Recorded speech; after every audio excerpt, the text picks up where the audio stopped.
Good morning. Undavalli constructions సమర్పిస్తున్న business breakfast షోకి స్వాగతం. ఏషియన్ మార్కెట్స్ ఈ ఉదయం పాజిటివ్గా ట్రేడ్ అవుతున్నాయి. Global markets higher levels touch చేసే ప్రయత్నం చేస్తున్నాయి. ప్రధాన కారణం China. So China premier Jinping announce చేస్తున్నారు to open China including lowering tariffs on imported autos. So ఇది ఒక సిగ్నిఫికెంట్ డెవలప్మెంట్గా మనం చెప్పుకోవాలి. ఎందుకంటే యుఎస్ చైనా మధ్య ప్రస్తుతం ప్రపంచం అంతా భయపడుతుంది. ఒక ట్రేడ్ వార్ వస్తుంది అంటూ భయపడుతున్న నేపథ్యంలో చైనా ప్రీమియర్ ఇచ్చిన స్టేట్మెంట్స్ చాలా ప్రాధాన్యత సంతరించుకుంటున్నాయి. అఫ్కోర్స్ ట్రంప్ నిన్న మొన్న కూడా చెప్పడం మనం గమనించాం. చైనా ప్రీమియర్ తనకు చాలా అత్యంత సన్నిహితుడు, మిత్రుడు. చైనాతో ఎటువంటి యుద్ధం, ట్రేడ్ వార్ లాంటివి వచ్చే అవకాశం లేదు. ఓన్లీ మా ఎకానమీని ప్రొటెక్ట్ చేసుకోవడానికి ఎటువంటి చర్యలు తీసుకుంటున్నాం, ఇలా రకరకాల స్టేట్మెంట్స్ ఇచ్చారు. అండ్ వాళ్ళిద్దరి మధ్య సయోధ్య కుదిరినట్లుగా అనిపిస్తోంది ఇప్పుడు చైనా ప్రీమియర్ చెప్తున్న మాటలు గమనిస్తే. సో ఆయన ఒక కీనోట్ అడ్రస్ ఇస్తూ ఇటువంటి కీలకమైన వ్యాఖ్యలు చేశారు. సో ఇంపోర్ట్ డ్యూటీస్ని తగ్గిస్తాను, ప్రధానంగా ఆటోమొబైల్స్, ఆటో కాంపోనెంట్స్ మీద డ్యూటీస్ తగ్గిస్తా అంటాం. అదొక చాలా పాజిటివ్ డెవలప్మెంట్గా మార్కెట్స్ ట్రీట్ చేస్తున్నాయి. ఈ నేపథ్యంలో హ్యాంగ్సింగ్ లాంటివి ఆల్మోస్ట్ 1% వరకు లాభపడితే మన ఎస్ఎక్స్ నిఫ్టీ కూడా 30-35 పాయింట్స్ లాభంతో ట్రేడ్ అవుతోంది. సో గ్లోబల్ క్యూస్ పాజిటివ్గా ఉన్నాయి. అండ్ మన మార్కెట్స్ అఫ్కోర్స్ లాస్ట్ ఫ్యూ డేస్గా బ్యాంకింగ్ సెక్టర్ లీడర్షిప్లో అవుట్ పెర్ఫామ్ చేస్తున్నాయి. నిఫ్టీ బ్యాంక్ లాస్ట్ 3 డేస్లో 1000 పాయింట్స్ పెరగడం చూస్తాం. దానికి షార్ట్ కవరింగ్ కారణం కావచ్చు, లేదా లోవర్ లెవెల్స్ దగ్గర వస్తున్న బయింగ్ కారణం కావచ్చు, వాట్ ఎవర్ ఇట్ ఈస్. ఈ మార్నింగ్ కూడా మనకు కొంత పాజిటివ్ న్యూస్ అని చెప్పుకోవాలి.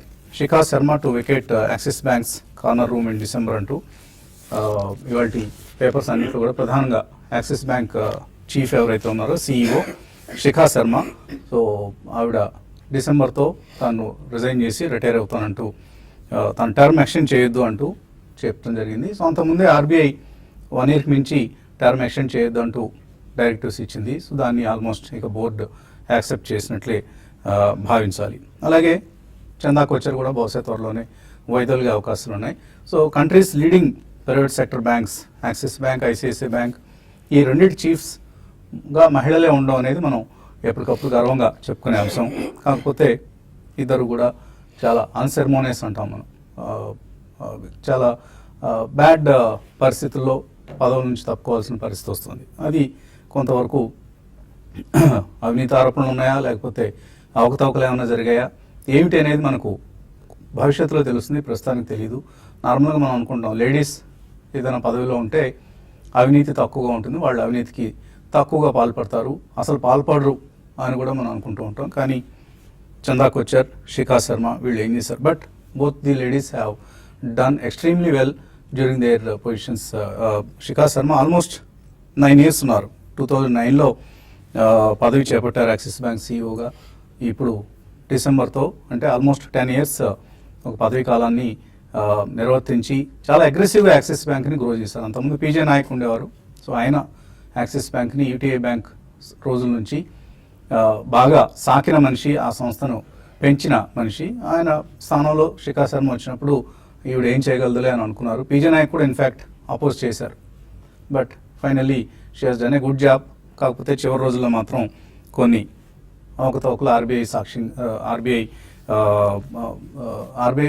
స్వయంగా చెప్తున్న అంశాలు కాబట్టి భవిష్యత్తులో ఏమేమి జరిగింది యాక్సిస్ బ్యాంకులో అనేవి వివరాలు బయటకు వస్తాయి. ఈలోగా మార్కెట్స్ మాత్రం నిఫ్టీ నిన్నటిలో ఏదైతే ఉందో అరౌండ్ 10,320 ఆ లెవెల్ని సపోర్ట్గా, అలాగే 10,420 సమీపంలో ఒక రెసిస్టెన్స్ కూడా ఉంది.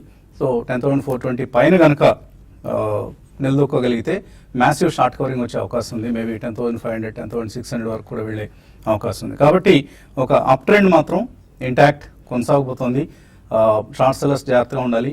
లాంగ్ పొజిషన్స్ తీసుకున్న వాళ్ళు సెలెక్టివ్గా తీసుకోవచ్చు, బోత్ ఇండిసెస్ పరంగా అలాగే మిడ్ క్యాప్స్లో కూడా. అండ్ మెటల్ స్టాక్స్ స్ట్రాంగ్గా బిహేవ్ చేయబోతున్నాయి. కూడా బ్యాంక్ స్టాక్స్ స్ట్రాంగ్గా ఉండబోతున్నాయి. మెటల్స్లో ప్రత్యేకించి అల్యూమినియం ప్రైసెస్ గ్లోబల్గా 7% పెరిగాయి లాస్ట్ 2-3 డేస్గా.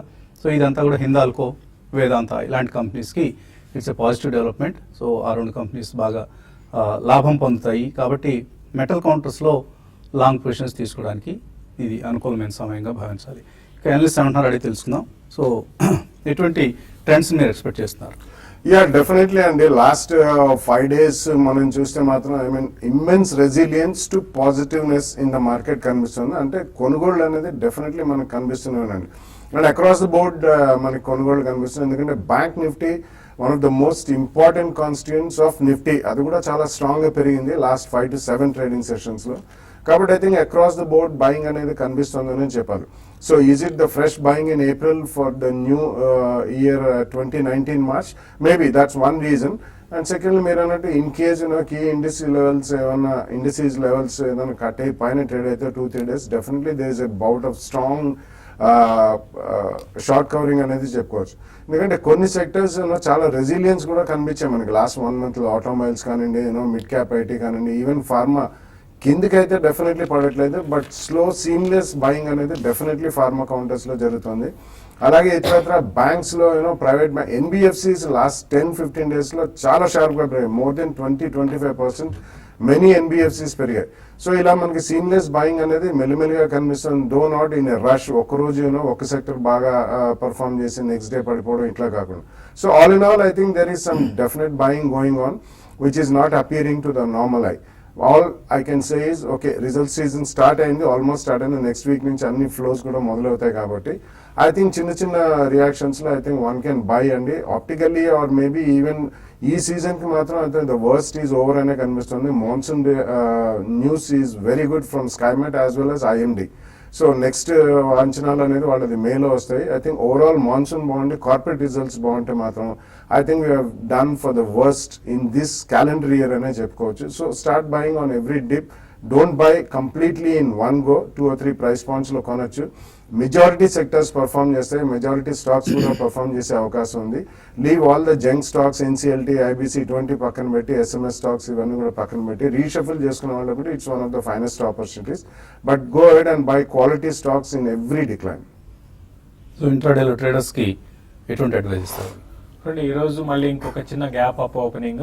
లాస్ట్ ఫ్యూ డేస్ గా చూస్తే మన మార్కెట్ లో ఇన్ని రోజులు ఒక డౌన్ ట్రెండ్ నుంచి మళ్ళీ ఒక ఇంటర్మీడియట్ అప్ ట్రెండ్ కి రావడం చూసాము. సో F&O డేటా కానీ గమనిస్తే లాంగ్స్ ఎక్కువ, ఇన్ని రోజులు షార్ట్స్ బిల్డ్ అయ్యాయి, ఇప్పుడు లాంగ్స్ ఎక్కువ బిల్డ్ అవుతున్నాయి.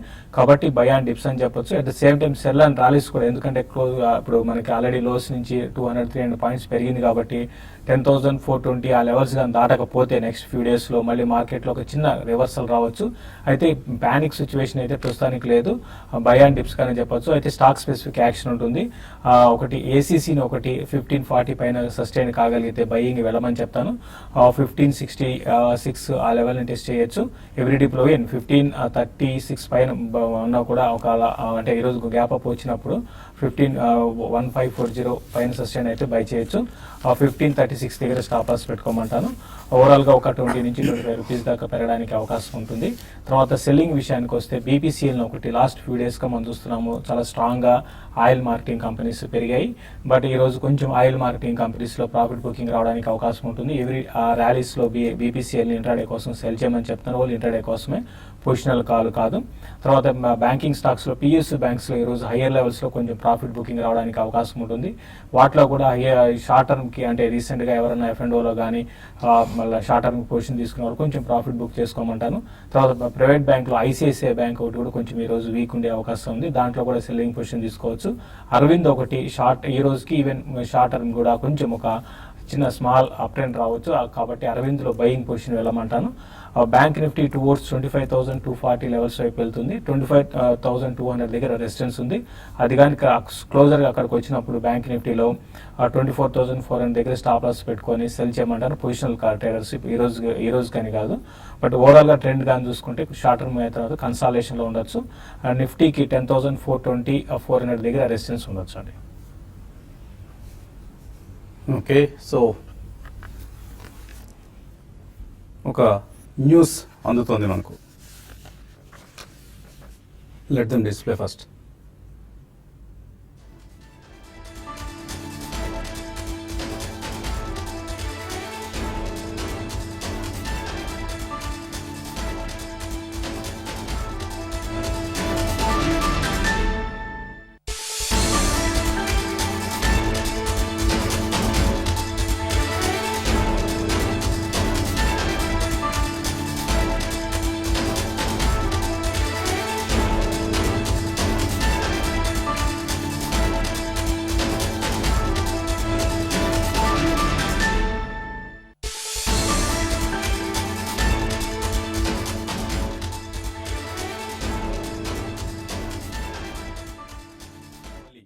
ఈయన ప్రమోట్ చేసిన కంపెనీ క్రిప్టో కరెన్సీ సంస్థ లాంగ్ ఫిన్ కార్ప్. ఈ మధ్య కాలంలో న్యూస్లో ఉంది.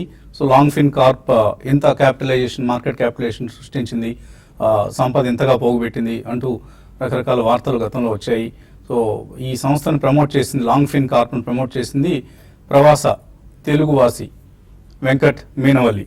సో ఆయన క్రిప్టో కరెన్సీ సంస్థ లాంగ్ ఫిన్ కార్ప్ను ఇన్కార్పొరేట్ చేసి గత డిసెంబర్లో నాస్డాక్లో లిస్ట్ చేశారు. లిస్ట్ చేసినప్పుడు $300 million ఉన్న మార్కెట్ క్యాపిటలైజేషన్ కాస్త just with in few months $3 billion పెరిగింది మార్కెట్ క్యాపిటలైజేషన్. అయితే ఏప్రిల్ 6న కంపెనీ అసలు బండారం బయటపడింది. షేర్లను నాస్డాక్ నుంచి సస్పెండ్ చేశారు.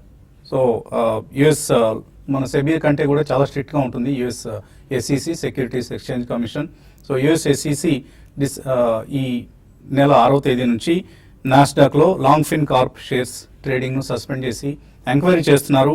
కంపెనీ ఎటువంటి రెగ్యులేటర్స్ అనుమతి, అప్రూవల్ లేకుండా పెనుమతి దొరబాబు, తమ్మినేడి సురేష్ వీళ్ళకి షేర్లు కేటాయించారు అంటూ ఆ షేర్లను వాళ్ళు కొంతకాలం హోల్డ్ చేసి $27 million ప్రాఫిట్కి అమ్ముకున్నారు. సో వితౌట్ అప్రూవల్, రెగ్యులేటరీ అప్రూవలే, ఓన్లీ షేర్ హోల్డర్స్ అప్రూవల్ అయినా తీసుకున్నారో లేదో తెలియదు.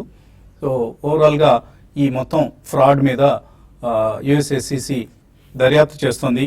సో ఇంతకుముందు వెంకట్ మీనవల్లి ఇండియన్ ఇన్వెస్టర్లకి సుపరిచితులే. నార్త్ గేట్ టెక్నాలజీస్ అనే ఒక కంపెనీని ఆయన ప్రమోట్ చేసి దాని తర్వాత రోజుల్లో పెద్ద పేర్లు కూడా మార్చారు. గ్రీన్ ఫైర్ కమాడిటీస్ అని ఇలా ఏవో రకరకాల పేర్లు.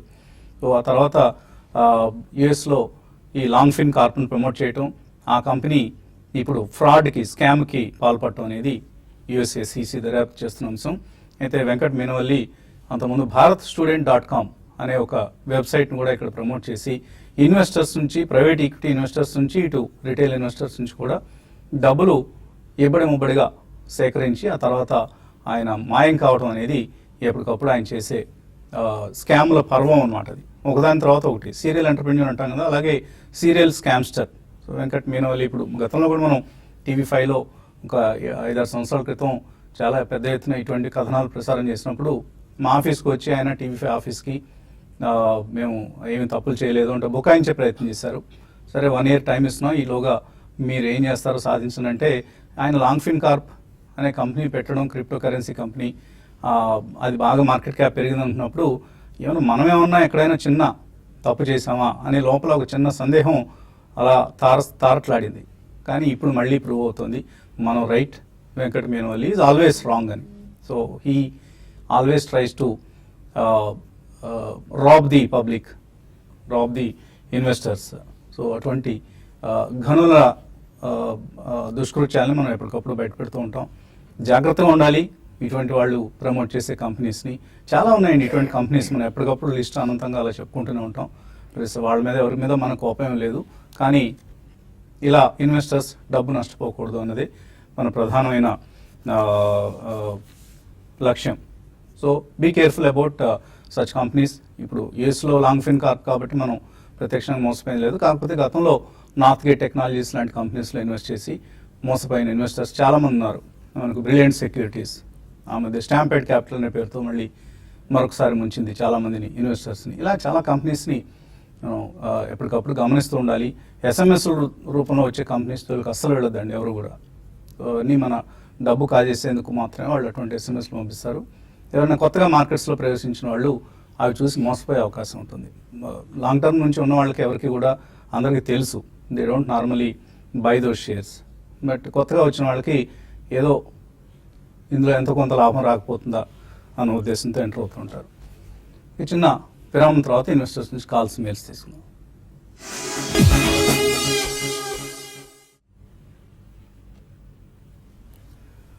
ఉండవల్లి కన్స్ట్రక్షన్స్ సమర్పిస్తున్న బిజినెస్ బ్రేక్ఫాస్ట్ షోకి తిరిగి స్వాగతం. బ్రేక్ ముందు జస్ట్ మనం అనుకున్నాం లాంగ్ ఫిన్ కార్ప్ ఈ కంపెనీని ప్రమోట్ చేస్తున్న వెంకట్ మీనవల్లి ఎటువంటి ఘనకార్యాలు చేస్తున్నారనేది. సో ఈ లాంగ్ ఫిన్ కార్ప్ ఈ కంపెనీలో మన సూపర్ స్టార్ అమితాబ్ బచ్చన్ కూడా ఇన్వెస్ట్ చేశారు. సో ఆయన వాళ్ళ అబ్బాయి కలిసి ఆల్మోస్ట్ సమ్ స్టేక్ తీసుకోవడం జరిగింది. 1.6 crores వర్త్ షేర్లు వాళ్ళు $250,000 వర్త్ షేర్స్ వాళ్ళు 2015లో తీసుకోవడం జరిగింది. అది బిట్ కాయిన్స్ బాగా గిరాకీ ఉన్న తరుణంలో లాంగ్ ఫిన్ కార్ప్ షేర్లు బాగా హైట్కి వెళ్ళిన తరుణంలో 112 crores వాళ్ళు దాని నుంచి డబ్బులు చేస్తున్నారంట. అప్పట్లో పేపర్లో వార్తలు వచ్చాయి మనకు. సో లాంగ్ ఫిన్ కార్ప్ అనేది మన ఇక్కడి స్టాంపిడ్ క్యాపిటల్కి అనుబంధ సంస్థ, సో సబ్సిడరీ సంస్థ. సో దాన్ని స్టాంపిడ్ క్యాపిటల్ ఇక్కడ లిస్ట్ అయి ఉంటే దాన్ని యుఎస్లో లాంగ్ ఫిన్ కార్ప్ని లిస్ట్ చేయటం, ఆ షేర్లో హెవీగా స్పెక్యులేషన్ జరగటం, ఇదంతా కూడా హిస్టరీ. అలాగే జిడ్డు.కార్ప్ అనేది జిడ్డు.com అనేది కూడా ఈ లాంగ్ ఫిన్ కార్ప్కి ఒక అనుబంధ సంస్థ. Micro lending against warehouse receipts ఇవన్నీ చేస్తారట. ఏవో ఒక కంపెనీస్ పెడతారు, ఒక యాక్టివిటీ చూపిస్తారు, ఆ యాక్టివిటీ పేరిట షేర్లలో ట్రేడింగ్ చేస్తారనమాట. ఆ షేర్ల ట్రేడింగ్లో ప్రైస్ బాగా పీక్ వెళ్ళినప్పుడు ప్రమోటర్స్ అమ్మేసుకుంటారు. ఇది ఒక రొటేషన్ గేమ్. వెంకట్ మేనోల్ లాంటి వాళ్ళు చేసే ఒక రొటేషన్ గేమ్ అనమాట. సో ఆయన అనుయాయులు కూడా కొంతమంది ఇప్పుడు అక్కడ పేర్లు చూస్తున్నారు మీరు, పెనుమర్తి దొరబాబు అట, తమ్మినేని సురేష్ అట, వీళ్ళందరూ ఇంతకుముందు ఐ థింక్ నార్త్ గేట్లో కూడా ఉన్నవాళ్లే. సో వీళ్ళందరూ కలిసి ఇలా ఎప్పటికప్పుడు ఇన్వెస్టర్స్ని డూప్ చేయటం, కోట్లు పోగేసుకోవటం. ఏం చేసుకుంటారు నాకు అర్థం కాదు. 10 కోట్లు, 50 కోట్లు, 100 కోట్లు, తర్వాత ఏంటి, what do they do with this money? ఇదంతా ఒక వ్యసనం, అదొక బలహీనత అండ్ దురాశ, దురాలోచన, ఇవన్నీ రకరకాల యాడ్జెక్టివ్స్ విశేషణాలను మనం వాడచ్చు. కానీ యథావత ఏంటంటే వీళ్ళు మనల్ని ముంచడానికి సిద్ధంగా ఉంటారు ఎప్పటికప్పుడు. ఇటువంటి షార్క్స్ నుంచి మనల్ని మనం కాపాడుకోవటం అనేది ముఖ్యం. సో అందుకని ఎప్పుడు చెప్తాం మనం క్వాలిటీ మేనేజ్మెంట్ క్వాలిటీ చూడండి అని.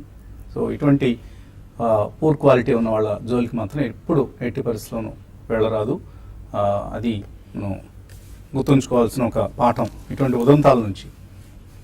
కాలర్స్ లైన్లో ఉన్నారు. శ్రీశైలం నుంచి Ramesh. Hello, good morning sir. Morning అండి, అడగండి Ramesh. Manappuram finance, GMR infra కొనాలనుకుంటున్నాను సార్. ఇది రైట్ టైమ్స్ ఉంటాయి. ఏంటి ఇవన్నీ, ఏంటి షార్ట్ టర్మ్ కోసం లాంగ్ టర్మ్ కోసం అడుగుతున్నారా? Long term sir. Manappuram finance, GMR infra ఇవి కొద్దిగా ట్రేడబుల్ షేర్లు అండి. ట్రేడ్ చేసుకుంటూ ఉండాలి. ఎప్పుడైనా పెరిగినప్పుడు అమ్ముకోవటం, తగ్గినప్పుడు మళ్ళీ కొనుక్కోవడం, అలాంటి వాటికి తప్ప లాంగ్ టర్మ్ కోసం జిఎంఆర్ ఇన్ఫ్రా లాంటి ఒక బాగా 1000 కోట్ల రుణాలు ఉన్న కంపెనీలు కొనుక్కొని ఏం చేస్తాం మనం? ఎప్పుడు సడన్గా మళ్ళీ ప్రాబ్లం వచ్చినప్పుడు పడిపోతాయి. సో కేర్ఫుల్గా ఉండండి. Maybe Manappuram you can try buying an NBFC. సో ఏమైనా యాడ్ చేస్తారా? యూఆర్ రైట్ అండి. Manappuram maybe it qualifies for buying అండి, దో అందులో ట్రేడింగ్ యాక్టివిటీ కూడా ఎక్కువ ఉంటుంది. But definitely Manappuram is a good buy, because వాళ్ళు ఈవెన్ నాన్ గోల్డ్ లెండింగ్ కూడా స్లోలీ లాస్ట్ 1-2 years లో గ్రాడ్యువల్ గా పెంచుకుంటూ వస్తున్నారు. And they have also some certain other subsidiaries which are branching out into other forms of NBFC. So GMR definitely it's only a tradable share అండి as of now. Though వాళ్ళకి ownership ఉంది assets లో, like airports, maybe power plants ఇవన్నీ ఉన్నాయి, కానీ road projects నుంచి వాళ్ళు completely వైదొలగాలని they also put it up for sale. So asset stripping ఒకటి జరుగుతుంది. It's more a tradable share. Perfect liquidity ఉంది, ట్రేడింగ్ కమ్యూనిటీ చాలా యాక్టివ్గా ఉంటుంది ఇందులో. So I don't think it's worth investing in GMR. Manappuram on declines, definitely you can invest. Okay, తర్వాత caller Bhaskar Hyderabad నుంచి. Hello, good morning sir. Vasant garu. Morning అండి. Sir ఇది ఈ టైంలో SBIని వేదాంత తీసుకోవచ్చా అండి లాంగ్ టర్మ్ కి? SBI వేదాంత లాంగ్ టర్మ్ డెఫినెట్ తీసుకోవచ్చండి. కాకపోతే కొద్దిగా వేదాంతలో ఎప్పుడైనా ఏదైనా కమాడిటీ సైకిల్లో మార్పులు వస్తున్నాయా అనేది చూసుకోవాలి. అలాగే SBI టైం పడుతుంది మీకు పెర్ఫామ్ చేయడానికి. ఇప్పుడున్న ఈ negative sentiment about PSU banks అనేది తగ్గాలి, అప్పుడే మీకు పెర్ఫామ్ చేస్తుంది. మేబీ డిక్లైన్స్లో తీసుకుంటూ ఉండండి, but you should have patience అండి. బాగా పేషెన్స్ కావాలి. కనీసం 2 years, 3 years, 4 years, 5 years అయినా సరే నేను నమ్మకంగా అలాగే వెయిట్ చేస్తాను అనుకుంటే country's largest bank, not just a public sector bank, but among all the banks it's the country's largest bank. Different తీసుకోవచ్చు. Vedanta of course they are into multiple commodities, zinc, aluminium, copper, ఇలా they are into all sorts of metals. And metal cycle ఇప్పుడు మంచి peak స్టేజ్లో ఉంది. And it will continue for another 2-3 years అండి. మెటల్స్లో ఉన్న ఇప్పుడు cycle ఏదైతే ఉందో అది ఇంకొక 2-3 years కొనసాగే అవకాశాలు కనిపిస్తున్నాయి. Yeah, they are also into oil. Cane also is one of the oil and gas. So it's a conglomerate, and there are very few companies in the world like Rio Tinto, BHP Billiton, ఇటువంటి ఉన్నాయి. So Vedanta is trying to be one of those large commodity conglomerates of the world. కాబట్టి ఈ cyclicality ఒకటి గుర్తుపెట్టుకుని definitely on declines you should buy అండి. But ఒకటి చాలా షార్ప్గా మనం ఎప్పుడు కూడా ఫోకస్ చేస్తూ ఉండాలి. Not that something is wrong with the company per se, it's too big a company. కాబట్టి కంప్లీట్లీ కమోడిటీస్లో ఉంది కాబట్టి కొద్దిగా జాగ్రత్తగా ఉండి ఎక్కడికక్కడ మనం ప్రాఫిట్స్ వచ్చినప్పుడు బుక్ చేసుకుంటూ ఉంటే బెటర్ అండి. అండ్ టైమింగ్ మనం ఎలాగో చేయలేం కాబట్టి ఇప్పుడు కొద్దిగా షేర్లు తీసుకోండి, తగ్గినప్పుడు మరిన్ని తీసుకోండి. ఈవెన్ పెరుగుతున్నప్పుడు కూడా you can these stocks will participate అండి. వేదాంత అలాంటివి ర్యాలీస్లో పార్టిసిపేట్ చేస్తుంటాయి కాబట్టి అంతగా పెద్దగా వరీ కావాల్సిన అవసరం ఏముండదు. మరిన్ని కాల్స్ మెయిల్స్ తీసుకోవాలి, కాకపోతే టైం మించిపోయింది కాబట్టి యూట్యూబ్ ప్రసారంలో మరికొద్దిసేపట్లో కలుసుకుందాం. Keep watching.